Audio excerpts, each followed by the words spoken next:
Kee na ebe Okongwu Dibia nọ. Kee na ebe Okongwu Dibia nọ. Okongwu Dibia na Ben Johnson. Okongwu Dibia na Ben Johnson. Also na the last set of people galo Anambra Airport before government we bia shie ba. Go. So onye ọ na nwere ike ịgba ọsọ kịta.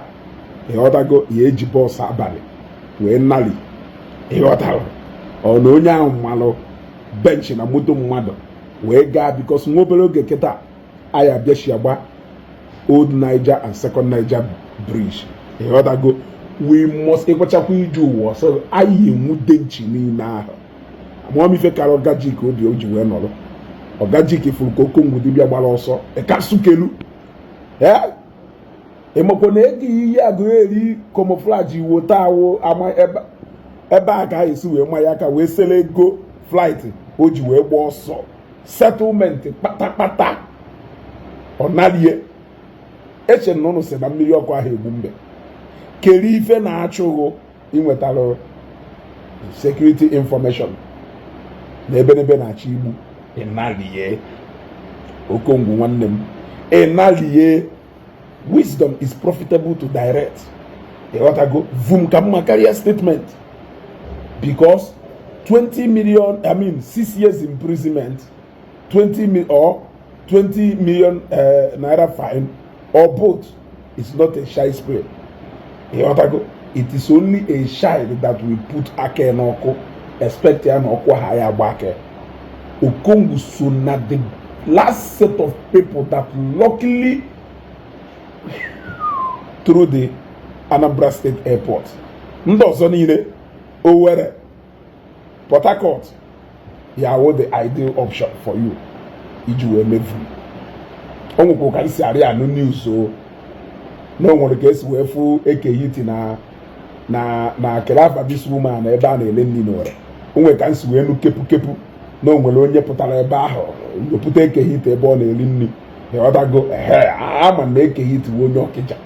Nke ọ na-erizi nri na Bini ebe ọ na odogwu nọ n'ụzọ wee na-ana Eko.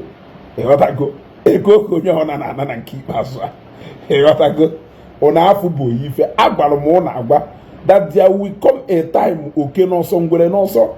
I told you people ụnụ marụ Chukwu aka n'iru. Ụnụ marụ Chukwu aka n'iru. Chineke wee binye n'iwe na nke ikpeazụ a wee possess ya Anambra State Government wee chi ime mkpocha na nzacha. Go wee chi ime mkpocha na nzacha. Ụnụ kpara ebe ewu si efu wee kwuo na Chukwu anọghọ wee dal Jizọs wee kpọrikọọ ya afa. Wait, o nwere another set of people a na-abịa. I'm only giving you people expo. Okay, for all these people now bring it about religious crash na Anambra State. Ụnụ the next set of people. Jenu detuwe na akwụkwọ today. I predicted this one countless time. Ụbọchị mmeri video maka arụsị Okija. Ụbọchị mmekwara another video. I told you people that another government will come in place. And that government na arụsị Okija and ụfọdụ ndị dibịa say cannot escape. Go. I said it and it happened. I said it and it happened. Ọkwa ifuru ndị niile na-eweta religious crash na Anambra State. Matthias na ndị otu ya ụnụ the next set of people. Jee mark ya na akwụkwọ tata. Meanwhile, jee nuche ekehiti amamife ekehiti nọ n'ọrụ eme nnali amụọnya na Okongwu Dibia onye ya ebu ụzọ ru Lagos. Amụọnya na Okongwu Dibia onye ya ebu ụzọ welu Lagos. Okongwu Dibia nalie na amụọ na Ọgana ka ọ na-eje ka ọ ya akwụsị na Lagos ka o nwere another plan o nwere ka o nwere ife mana ife mma na Okongwu analigo vum ka mma karịa statement. Also na the last set of people see airport wee ga before wee dashi ebe a nwa obere oge kịta aya dashi agba Second Niger Bridge. So ọ ka kwa Oluchiki mma na o jiri ime abalị cross Asaba kwụsịgodo na nke Ezeobi weruzie ụtụtụ next day ye wee fụ ụsọ wee gaa abụọ oke n'ọsọ ngwere n'ọsọ anyị eme mkpocha na nzacha anyị wee mara one anyị ha maka unu mere alụ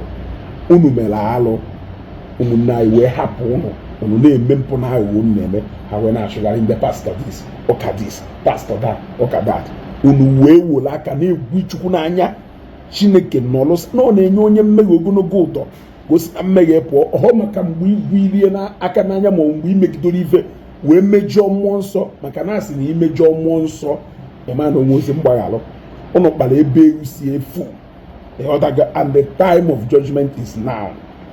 Ike ahụ ebinigo ikwu onye ọrụ ụgwọ ọrụ dịka ọrụ si wee dụ ịghọtago cheki na Okongwu Dibia ka ụnụ ma na oluo n'ebe ọ na-eje o bukuru ofe egusi na Lagos before ọ bịaba how long ka ọ ga-eriwe ofe egusi ya richaa ejikwa na pride nata ọhọkwa ekwuchi ife ya were pride bata ka ị bịa gosi ndị mmadụ na ịgba ha ọsọ aka ya akpalụgo ọkwa ifugo na chiki ụnụ ahịa n'ije maka na nna wewu ohi ịghọtago na nna wewu ohi ndị ụnụ disivuru waja ha agụghị ọnụ and ekwuchago m anụ mbe m bịa tie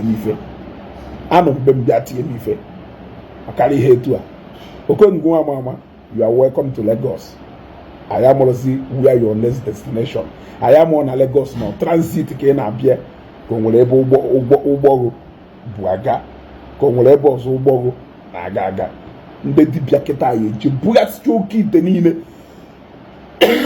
ndị ya awụyala n'izu aka nkụ maka ayadazi echukwu oke ite onwezi ayadazi egburu ite anụ onwe ife ayadazi emeri ite wee kpọghewe ọnụ wee wewe mmadụ ndị ya nwụ ka nkụ ndị ya awụyala aka nkụ ndị ya eti ka ego mara wita nkụ ịghọtago nke ebere ya na mgbanwe because anyị ebukọrọ ite unu niile ahụ jezo anyị amazi nke wu onye emisie nke okeke na nke okonkwo emisie nke oke nkwọ na nke okeke iche ọwa ka gọọmenti bịabeghị ka afọ ejuọgụ kedu ife ya akọwa ịghọtago so the